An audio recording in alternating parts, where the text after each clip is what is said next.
Section 4. The Dream Visions. Chapter 85. And after this I saw another dream, and I will show the whole dream to thee, my son. And Enoch lifted up and spake to his son Methuselah, To thee, my son, will I speak. Hear my words, incline thine ear to the dream vision of thy father. Before I took thy mother Edna, I saw in a vision on my bed, and behold, a bull came forth from the earth, and that bull was white, and after it came forth a heifer, and along with this came forth two bulls, one of them black and the other red. And that black bull gored the red one, and pursued him over the earth, and thereupon I could no longer see that red bull. But that black bull grew, and that heifer went with him, and I saw that many oxen proceeded from him which resembled and followed him. And that cow, that first one, went from the presence of that first bull in order to seek that red one, but found him not, and lamented with a great lamentation over him, and sought him. And I looked till that first bull came to her, and quieted her, and from that time onward she cried no more. And after that she bore another white bull, and after him she bore many bulls and black cows. And I saw in my sleep that white bull likewise grow and become a great white bull, and from him proceeded many white bulls, and they resembled him.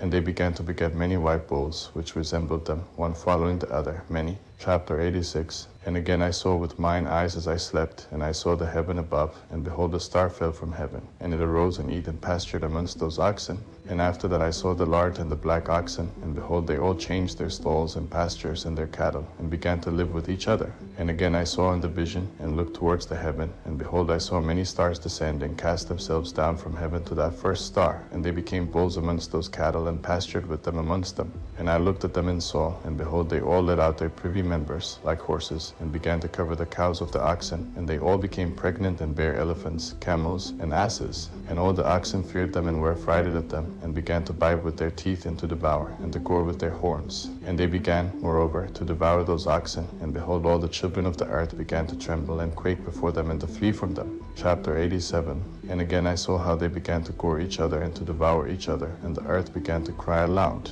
And I raised mine eyes again to heaven, and I saw in the vision, and behold, there came forth from heaven beings who were like white men, and 4 went forth from that place, and 3 with them. And those 3 that had last come forth grasped me by my hand, and took me up away from the generations of the earth, and raised me up to a lofty place, and showed me a tower raised high above the earth, and all the hills were lower. And one said unto me, Remain here till thou seest everything that befalls those elephants, camels, and asses, and the stars and the oxen, and all of them. Chapter 88. And I saw one of those 4 who had come forth first, and he seized that first star which had fallen from the heaven, and bound it hand and foot, and cast it into an abyss. Now that abyss was narrow and deep, and horrible and dark. And one of them drew a sword, and gave it to those elephants and camels and asses. Then they began to smite each other, and the whole earth quaked because of them. And as I was beholding in the vision, lo, one of those 4 who had come forth stoned from heaven, and gathered and took all the great stars whose privy members were like those of horses, and bound them all hand and foot, and cast them in an abyss of the earth.